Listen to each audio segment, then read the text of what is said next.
கர்நாடகாவில் இந்த ஈவெண்ட் நடந்தது. கர்நாடகாவில் இந்த ஈவெண்ட் ப்ரோக்ராம் நடக்கும்போது ஏன் கமலஹாசன் இந்த வார்த்தையை அங்க சொல்லல? அங்க சொல்லியிருந்தாங்கன்னா அங்கே பிசிக்கி இருப்பாங்க.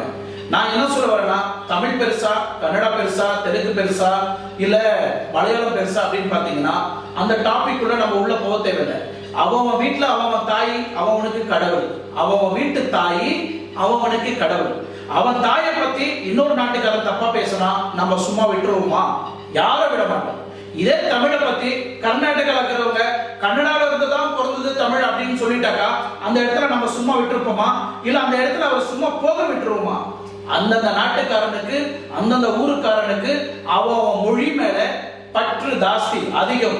எப்படி நம்ம இந்தியாவை நேசிக்கிறோமோ அந்த மாதிரி கர்நாடகாவாகட்டும், ஆந்திராவாகட்டும், கேரளாவாகட்டும், இல்ல தமிழ்நாடாகட்டும், அவன் ஸ்டேட்டுக்கு அவனோட மொழி, அவனோட தாய்மொழி ரொம்ப ரொம்ப முக்கியம். அவன்